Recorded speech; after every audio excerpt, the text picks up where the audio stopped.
Coba kalau aku suruh kamu mikirin tentang satu IP film robot, atau enggak cuma sebatas dengar kata robot aja deh. Robot ya. Apa yang pertama kali keluar di pikiran kamu? Apa ayo?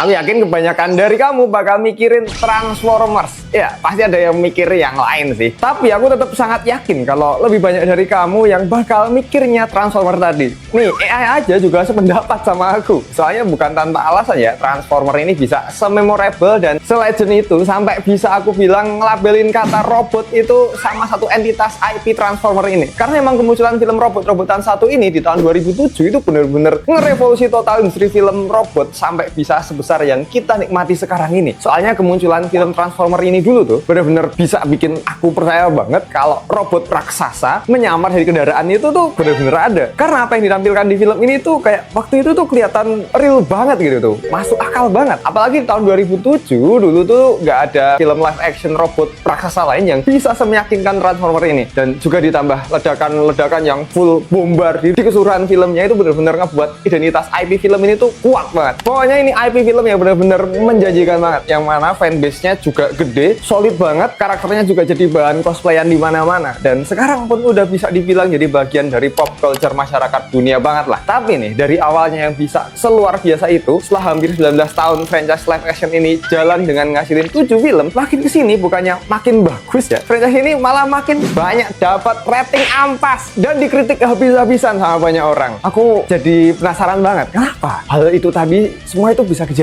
Apakah karena sekarang emang udah bukan eranya film robot-robotan lagi aja? Nah, maka dari itu, aku Lajunta, orang yang udah nonton seluruh film Transformer ini, bakalan mencoba mencari tahu jawaban. Kenapa franchise Transformer tuh makin kesini tuh makin wampas banget? Yang mana semua itu tadi bakal aku bahas dalam 3 hal. Di bagian pertama aku bakal bahas mengenai seluar biasa apa kemunculan film Transformer ini dulu. Kenapa bisa sampai merevolusi industri film dunia waktu itu? Terus di pembahasan kedua, aku bakal bahas kurang ajarnya tim produksi yang ngebuat film ini tuh makin kesini makin ke situ. Dan di pembahasan terakhir aku bakal coba cari tahu gimana nasib franchise ini ke depannya. Makanya kamu wajib nonton video ini tanpa skip-skip sampai selesai.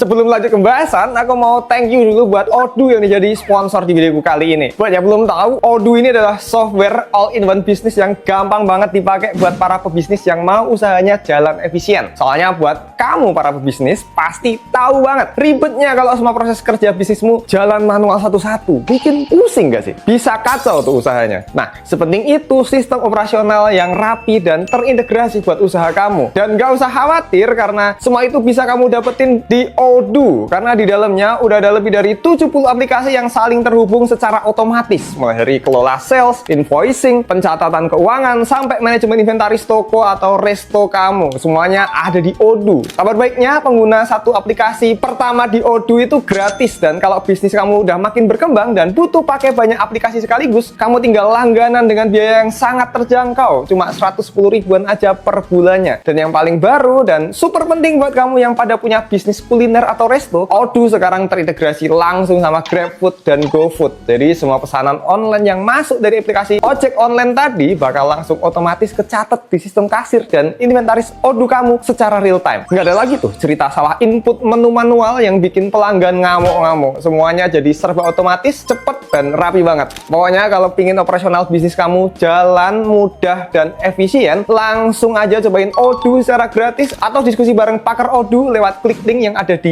description box. Oke, balik lagi ke pembahasan.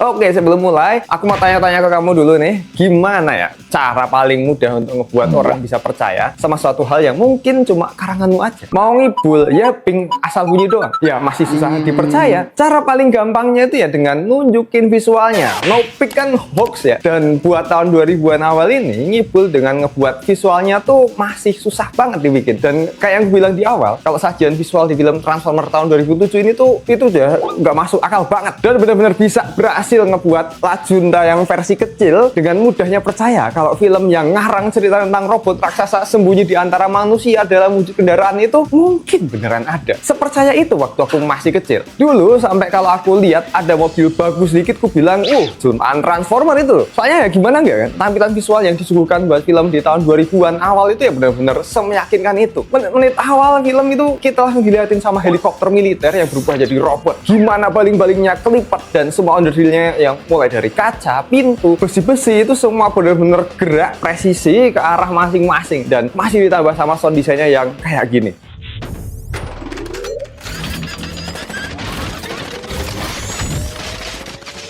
Itu gila sih, itu merinding gitu. Kerasa real banget waktu berubahnya. Pokoknya di film ini seluruh perubahan robotnya itu ditampilkan secara logis dan detail, semua underdeal-nya itu benar-benar kayak kelihatan jelas gitu. Bagian-bagian dari kendaraannya juga masih kelihatan ketika udah jadi robotnya. Jadi setiap robot itu benar-benar meyakinkan kalau robot yang kita lihat itu transformasi dari kendaraan-kendaraan tadi. Robotnya di sini juga nggak dibuat yang permukaan tubuhnya harus bersih, mengkilap gitu, enggak. Mereka berani buat kotor, yang malah jadi kelihatan realistis banget. Pokoknya secara visual tuh benar-benar bisa meyakinkan itu, dan memanjakan mata banget waktu ku tonton dulu. Nggak ada film robot raksasa lain sebelum itu yang bisa buat aku sepercaya ini. Buat garis besar, cerita film Transformer yang pertama itu ngikutin perjalanan seorang anak SMA kurang pergaulan abis yang namanya Sam Witwicky ini, yang tiba-tiba dia jadi buruan entitas robot alien dari planet Cybertron. Karena nggak sengaja bawa kacamata kakek buyutnya yang nyimpen peta koordinat kubus sumber energi robot yang namanya Allspark, yang udah jatuh ke bumi ribuan tahun lalu. Dan akhirnya si Sam mau nggak mau harus terlibat. Dia harus ngebantu kelompok robot baik Autobot yang dipimpin sama Optimus Prime untuk mengamankan Allspark tadi biar nggak jatuh ke tangan kelompok jahat Decepticon yang dipimpin sama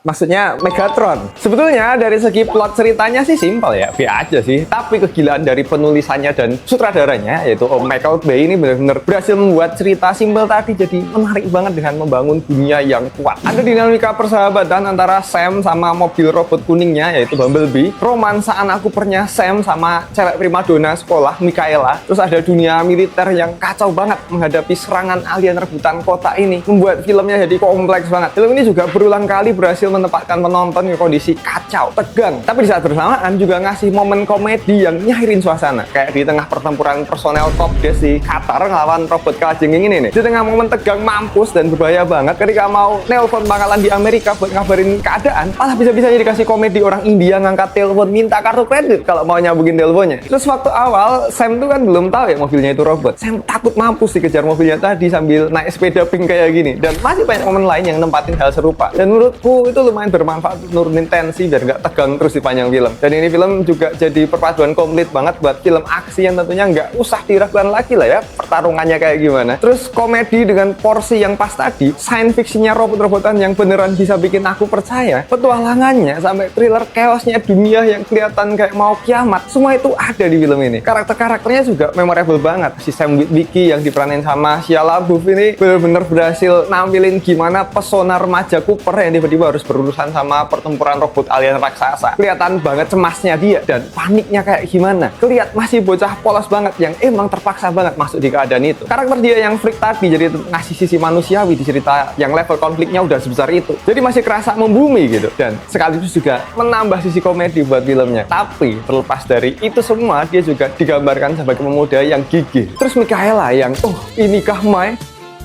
Diperanin sama Mbak Megan Fox ini nggak cuma cantik banget ya di situ, dan bukan cuma sekedar dibikin asal ada aja. Karakter Mikaela di sini selain nambah bumbu romansa percintaan sama si Sam, dia juga dikasih latar belakang yang emang dari sananya udah cewek kuat yang emang ngerti mesin mobil. Makanya dia bisa masuk akal lah untuk bisa nge-support Sam sama para Autobot lewat keberadaannya di filmnya. Terus robot-robotnya ada Optimus Prime, pemimpin Autobot yang emang auranya kelihatan berwibawa banget, kuat banget, baik. Terus ada Bumblebee, robot yang paling aku suka, soalnya keren banget sih desainnya dan unik juga karena cuma bisa ngomong pakai radio aja.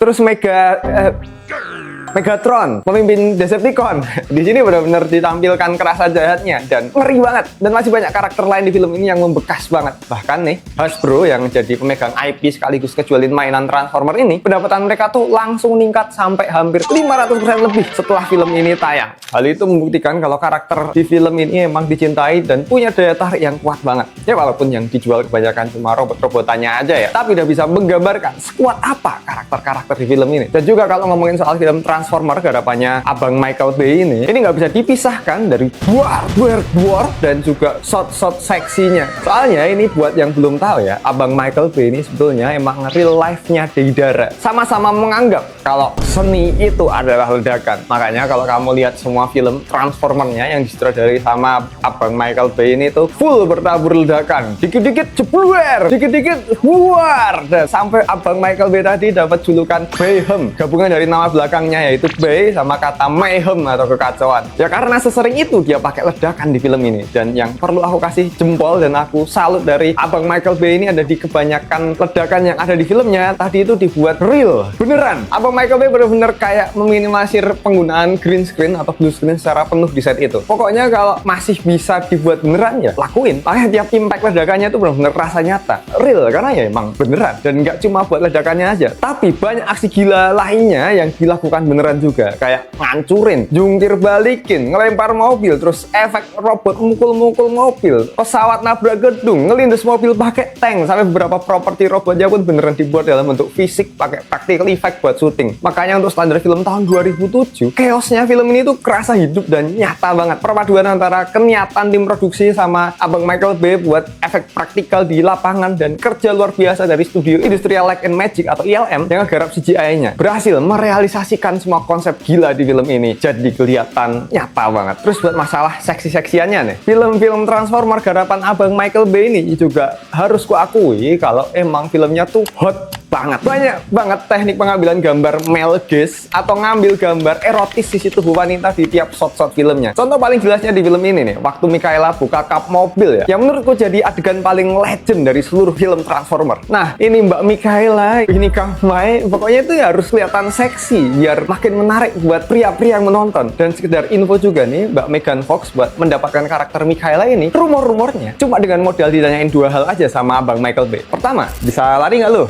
Yang kedua, perutmu bagus gak? Dan udah, setelah dijawab bisa dan iya, langsung dapat tuh perannya. Makanya tuh sepanjang film ya, Mikaela ini tuh baju yang dipakai kayak kurang bahan sama dibuat seksi semua. Ada juga rumor lain yang ngebuat Mbak Megan Fox ini buat ngedapatin karakter Mikaela itu disuruh cuci mobil Ferrari-nya Abang Michael Bay sambil pakai baju seksi. Aduh, ini nggak tahu ya sebenarnya rumor atau beneran, tapi yang pasti emang di film Transformer-nya Abang Michael Bay ini banyak banget ngambil adegan panas-panas, hot-hot, dan beberapa adegan bercandaan maupun percakapan sensual lainnya. Itu masuk kelebihan atau kekurangannya? Ya kalau bebas lah menurutmu kayak gimana, tapi menurutku sih masih oke aja buat adegan kayak gini di Transformer tahun 2007. Terus dari sisi suaranya itu, film ini juga itu gila ya, nggak usah diragukan lagi. Racikan scoring musik dari komposer legendaris Steve Jablonsky ini udah mantap banget dan bener-bener berhasil ngidupin emosi di film ini. Sampai sesimpel kayak di awal filmnya baru mau tayang, waktu logo Paramount Pictures muncul, scoring musiknya tuh udah gila. Belum mulai filmnya, belum kelihatan robotnya, tapi dari perpaduan suara instrumen mekanis dengan perpaduan gambar gunung ya, sama bintang-bintangnya aja udah bisa nggambarin aura robot alien yang nyata dan megah banget. Itu aja belum ada robotnya, apalagi yang udah kelihatan visualnya. Jelas, scoring dari Om Steve ini udah gila, nggak perlu diragukan lagi. Terus pemilihan lagunya, Linkin Park buat I've Done, buat bagian ending juga itu memorable banget, legend banget. Soalnya sampai sekarang pun masih terus dipakai buat template meme ending kejadian apes. Pokoknya film Transformers 2007 ini ubah standar industri untuk bisa menghadirkan karakter fiksi ke layar lebar dengan ledakan yang masif, adegan militer realistis, dan visual CGI yang revolusioner banget buat film aksi modern kedepannya. Soalnya film-film tahun-tahun sebelumnya kayak Star Wars, Terminator, Robocop, dan IP-IP film robot-robotan lain belum ada satupun yang bisa menyamai level chaos, realistik, dan bombardir gila-gilaan yang ada di film Transformers 2007 ini. Tapi walaupun fondasi dari film pertamanya ini udah sekuat dan sebagus itu, bukan berarti perjalanan di film-film selanjutnya bakal selalu mulus terus. Karena dari kesuksesan besar ini justru malah memicu suatu hal lain yang pelan-pelan bakal menghancurkan franchise ini dari dalam. Yang mana itu semua dimulai dari selayaknya masyarakat biasa yang udah pernah ngerasain enaknya jadi raja, pasti setelahnya juga kepingin terus berkuasa. Ya, mirip kayak yang dialami setelah Transformers 2007 ini. Proyek film gambling akhirnya meledak banget sampai jadi film terlaris kelima tahun itu dan ngeraup 709 juta dolar atau sekitar 6 triliunan di tahun itu. Paramount Pictures sebagai rumah produksinya langsung pengen banget memanfaatkan momentum yang udah gede banget tadi dengan ngebuat kelanjutan filmnya secepat mungkin. Dan memang beberapa dari para pemeran utama film Transformers ini emang dari awal udah menandatangani kontrak 3 picture deal atau kontrak untuk 3 film sekaligus. Standar hukum di Hollywood buat film-film blockbuster, buat ngamanin harga bayaran para aktor biar nggak bisa minta naikin bayaran kalau filmnya meledak. Nah, meskipun secara bisnis tuh mereka emang udah siap ya buat bikin 3 film nih, tapi buat secara kreatif di produksi mereka tuh benar-benar belum ada cerita. Sekedar blueprint jelas buat kelanjutan antara film tuh bahkan ya nggak ada. Dan langsung aja aku bilang kalau sebetulnya buat trilogi awal film Transformer ini tuh ya, secara visual dan kemagahan tuh masih oke banget lah. Banyak adegan ikonik yang luar biasa banget juga. Secara visual, sound, teknikal nggak perlu diraguin lagi lah. Dan emang yang ngebikin mulai nggak jelas tuh ya ada di ceritanya. Pokoknya ini trilogi hitungannya bener-bener lebih mendingan banget lah dari kebanyakan film selanjutnya. Paling parah dari trilogi awal franchise ini ada di film keduanya Transformer, yaitu Revenge of the Fallen tahun 2009. Karena emang naskah ceritanya ini di syuting belum kelar, baru 40 lembar aja yang ditulis karena ada aksi demo penulis Hollywood waktu itu. Dan itu ngebuat abang Michael Bay harus ngerancang cerita sambil jalan syuting. Makanya logika cerita di film ini tuh kayak nggak jelas gitu, semua serba dipaksain. Karena sebagai sequel kan harusnya retcon atau perangkat penceritaan itu harus saling berkaitan dan berkesinambungan gitu. Tapi di film pertama, Allspark yang udah digambarkan sebagai satu-satunya sumber energi kehidupan yang ada dan lore sejarah Megatron robot pertama yang mendarat di bumi dikacauin di film keduanya ini dengan memaksakan kalau ternyata masih ada Matrix of Leadership dan ternyata udah ada robot lain The Fallen yang lebih dulu datang ke bumi. Baru tahu mereka. Terus ada lagi logika tempat yang ngawur banget. Ini awal mereka diliatin ada di museum pesawat Amerika, tapi tiba-tiba lewat pintu belakang nih mereka langsung teleportasi ke museum pesawat di tengah gurun kayak gini. Film ini juga ngubah genre sci-fi ya di supranatural. Si Sam mati terus ketemu sama arwah Transformer terus dihidupin lagi. Nggak jelas banget. Terus banyak juga penggunaan humor vulgar dan kekanak-kanakan yang ganggu banget. Mulai dari anjing mesum, Mak Nyimeng, karakter robot rasis, biji robot gede, sampai anjing robot mesum lagi. Sumpah ini, yang Nyimeng kayaknya bukan karakternya, tapi sutradaranya nih malah bikin ini semua. Dan Megatron yang dimatikan di film pertama pakai Allspark, di film keduanya dia dibangkitkan lagi juga pakai benda yang ngebunuhnya, Allspark. Nggak kreatif banget gitu caranya. Pokoknya film kedua ini dikritik habis-habisan dan sampai ini di Rotten Tomatoes cuma dapat 19% aja dari kritikus. Tapi walaupun film keduanya dikritik habis-habisan, secara box office, film ini sukses banget ngalahin film pertamanya dengan mendapatkan 836 juta dolar atau 9 triliunan di tahun itu. Mana nggak ngiler ya mereka dapat duit segitu. Makanya Paramount sama Hasbro langsung aja tuh tancap gas lanjut bikin film yang ketiganya, Transformer Dark of the Moon tahun 2011. Lebih mendingan dari film keduanya, tapi tetap aja lore cerita di film ini tuh kerasa dipaksain. Kayak faktanya pemerintah Amerika Serikat sama Uni Soviet udah cari tahu alien di bulan tahun 1969. Ini ngebuat plot penceritaan di film pertama dan kedua tuh jadi makin nggak jelas. Terus Optimus Prime di sini dibuat lebih brutal, kayak nggak sebijaksana di film sebelumnya. Dan yang paling kesedihin adalah pemecatan Inikah Mai, yaitu Mbak Megan Fox yang digantiin sama karakter Carly gara-gara dia ngomong kalau gaya sutradara Om Michael Bay ini kayak Hitler. Dan karakter penggantinya Carly di sini itu nggak sekuat dan sepenting Michaela di film-film sebelumnya. Soalnya kayak cuma pajangan, yang penting ada cewek seksinya aja. Dan info aja nih, kalau waktu produksi di film ini juga ada kecelakaan fatal yang mana seorang figuran cewek kena benturan kabel baja sampai cedera otak parah saat syuting. Kasihan banget. Tapi terlepas dari itu semua, film ini berhasil menjadi film pertama dari franchise ini yang tembus 1 miliar dolar atau 10 triliun rupiah tahun itu. Dan secara rating kritikus pun ya masih jelek ya, di Rotten Tomatoes cuma dapat 35% aja. Aku ingat waktu tuh nonton di bioskop juga kerasa, apa ini? Padahal Transformers Dark of the Moon itu tuh rilis di Indonesia setelah Indonesia waktu itu pernah ada sebuah kejadian, yaitu banyak sekali film luar tahun segitu nggak bisa masuk, dan yang pertama waktu itu bisa masuk adalah Transformers Dark of the Moon. Ketika udah ekspektasi nonton, ternyata apa ini ya, kayak gitu.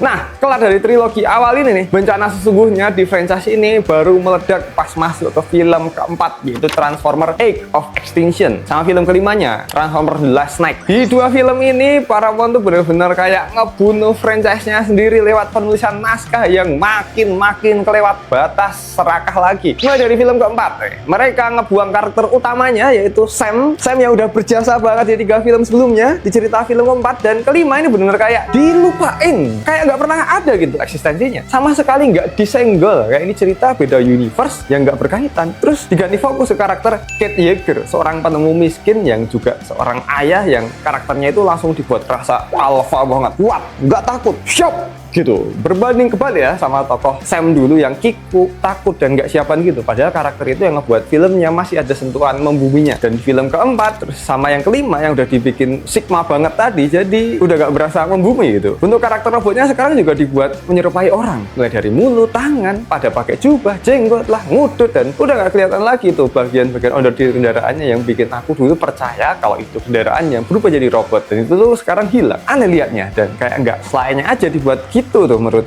Terus momen perubahan yang paling bagus diganti jadi CGI yang transformasinya tuh pakai kayak awan pixel kayak gini, dengan ngenalin transformium yang ngilangin sensasi mekanisme kompleksnya, flashing jualan produk yang maksa banget. Nah, ditambah di film keempat ini lore-nya bener-bener dirusak demi jualan mainan baru robot dinosaurusnya Hasbro. Makanya ditambahin tuh karakter robot dinosaurus di filmnya. Penulisnya ngarang kalau dinosaurus punah bukan karena meteor, tapi karena dibom sama alien pencipta Transformer biar tanah bumi berubah jadi logam, dan munculnya pun cuma di akhir film doang dan bentar banget. Terus di film kelima makin dirusak lagi sama penulisnya yang tiba-tiba ngide kalau Transformer itu udah ikutan perang bareng Raja Arthur dan ikut nembakin Adolf Hitler di Perang Dunia Kedua. Dan film ini jadi bukti nyata kebangkrutan kreatif abang Michael Bay sama studio yang cuma peduli sama duit dan eksploitasi pasar Cina aja. Karena penonton yang paling banyak itu emang dari Cina. Makanya mereka sampai rela syuting di sana buat ya biar orang Cina pada nonton. Film keempat masih dapat tuh 1,1 miliar dolaran atau sekitar 15 triliunan rupiah per tahun segitu. Tapi itu jadi puncak titik jenuh penonton, dan pendapatan box office anjlok drastis di film kelimanya. Cuma dapat 605 juta dolar aja atau sekitar 8,3 triliun rupiah aja. Dan era filmnya abang Michael Bay atau Bayverse resmi berakhir mengenaskan waktu itu dengan rating ampas di bawah 18 sama 16% aja. Niat franchise ini mulai sekarat, makanya Hasbro nunjuk sutradara lain yaitu Om Travis Knight buat misi penebusan dosa dengan ngebuat soft reboot di film ke-6-nya, Bumblebee, di tahun 2018. Film ini murni menceritakan kisah persahabatan antara robot kuning Bumblebee sama seorang gadis remaja bernama Charlie Watson. Di film ini visual erotis male gaze-nya Om Michael Bay ini dibuang total. Desain robotnya juga bagus, dibikin balik ke gaya klasik generasi 1 jiwanya Transformer dulu, yang kotak-kotak gitu, dan ikatan emosional karakternya di sini kuat banget. Formula ini terbukti bikin filmnya dapat respon positif banget dari para kritikus. Di Rotten Tomatoes aja sampai dapat rating 91%. Tinggi banget, dan jadi yang tertinggi di seluruh sejarah film Transformer. Tapi nih menurutku pribadi sebagai film soft reboot, pergantian universe-nya tuh kayak nggak keras jelas gitu. Kayak ini tuh masih sejalan sama film-film sebelumnya kah? Atau berbeda? Itu tuh sedikit buat bingung, kurang jelas gitu. Dan juga buat aku yang seorang pria yang udah ngelihat film-film Transformer zaman-zaman sebelumnya yang laki banget ya, duar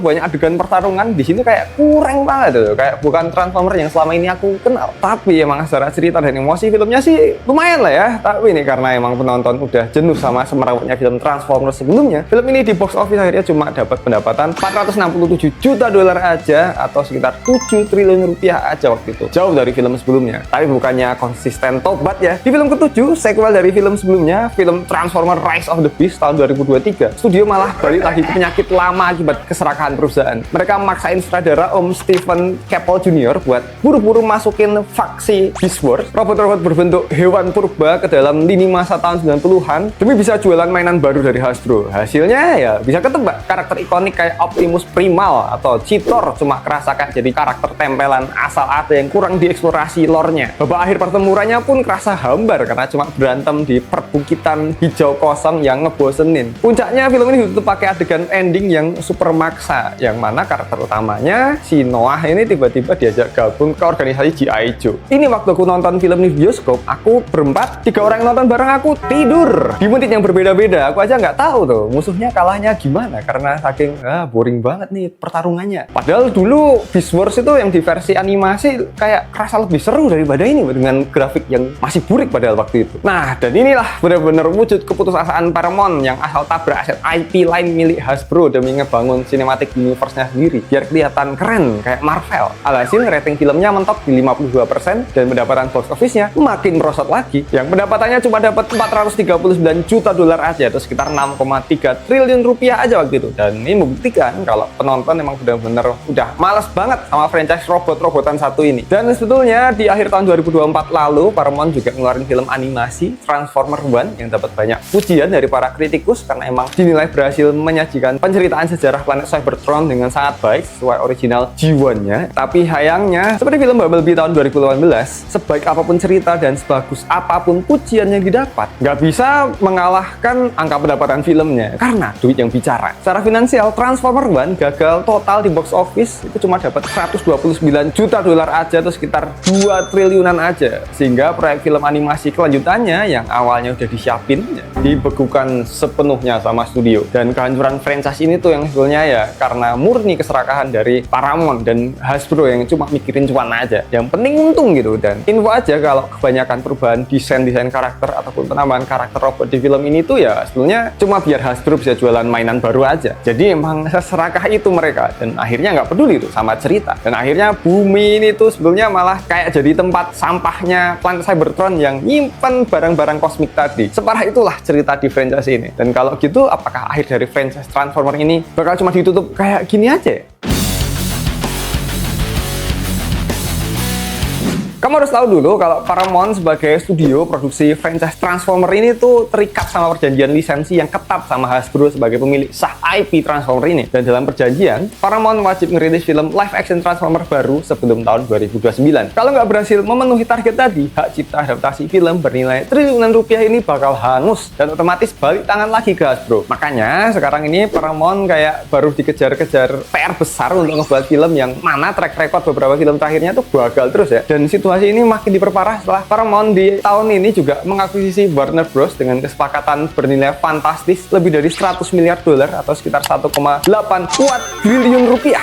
Buat akuisisi tadi itu gila, sebanyak apa itu ditumpuk. Makanya ini pasti posisi perusahaan Paramount sekarang baru pusing banget, duitnya baru habis-habisan buat akuisisi tadi, terus dikejar-kejar suruh produksi film yang selalu gagal juga. Makanya jajaran direksi Paramount sekarang kayaknya sangat membutuhkan jaminan film Transformers selanjutnya nih laris dan yang pasti menghasilkan uang gede untuk ngamanin keuangan mereka. Makanya demi meminimalkan resiko rugi, Paramount sekarang ini diam-diam baru nyiapin film live action Transformers yang lepas dari timeline film utamanya atau sebelum-sebelumnya. Mereka nyewa penulis spesialis cetak uang Hollywood, Om Derek Connolly, yang pernah ngegarap proyek gede kayak Jurassic World dan Star Wars Rise of the Skywalker, film-film yang emang selalu untung besar di bioskop box office global. Dan Om Derek tadi itu coba dimanfaatin untuk ngegarap film crossover mandiri atau standalone dari Transformer X G.I. Joe, film yang bakal berdiri di lini masa baru yang benar-benar berbeda, terputus total dari kronologi film-film Transformers sebelumnya yang udah semrawut dan berantakan banget. Nggak ada sangkut pautnya sama Rise of the Beast tahun 2023 kemarin. Harapannya pasti dengan lepas dari lini masa lama, film ini bisa jadi awal mula baru film yang balik menguntungkan lagi. Tokoh utamanya sendiri aja kabarnya bakalan pakai Om Chris Hemsworth atau si Thor yang pastinya dimasukin untuk menambah minat penonton aja. Dan rumornya ini juga Michael Bay ini kayaknya bakal terlibat lagi untuk film ini. Dan kalau kita lihat lagi nih, proyek Transformer X G.I. Joe ini sebetulnya bisa dilihat jelas sebagai wujud keputusasaan Paramount yang pengen ikut-ikutan tren industri Hollywood saat ini, yaitu memaksakan pembentukan konsep multiverse dan ngebangun cinematic universe-nya sendiri. Mau nyaingin Marvel nih kayaknya mereka. Mereka coba menggabungkan dua IP gede milik Hasbro ini ke dalam satu layar. Padahal udah cerita kedua franchise ini jelas beda jauh ya. Yang satu alien robot raksasa intergalaksi, yang satu lagi pasukan militer elit manusia bumi aja. Gabungin keduanya tanpa setup mateng kayak cuma bakal bikin ceritanya kerasa makin maksa dan nggak masuk akal mungkin. Atau mungkin malah nggak kerasa karena Transformer dari awal kan juga sebetulnya udah kayak gitu. Kerjasama bareng robot sama militer manusia. Dan kalau lihat-lihat lagi sih, ini film bakalan sama kayak film-film sebelumnya yang mungkin ceritanya masih ampas doang, nggak kuat dan cuma ngejar untung murni lewat jualan nama besar IP aja. Tapi aku harap sih tetap bisa bagus ya. Dan pada akhirnya perjalanan panjang Transformer selama hampir 2 dekade di layar lebar ini membuktikan satu hal, yang mana kalau franchise yang awalnya di revolusioner industri film di dunia sedikit demi sedikit kehilangan arah dan mulai gagal gara-gara cerita yang dipaksain buat ngejar keuntungan semata aja. Dan ngomongin soal franchise film gede yang makin kesini makin gak jelas nih, kamu juga wajib nonton videoku yang ini, kenapa Fast and Furious makin aneh. Sama kamu wajib nonton videoku yang ini nih, kenapa Real Steel gak ada lanjutannya.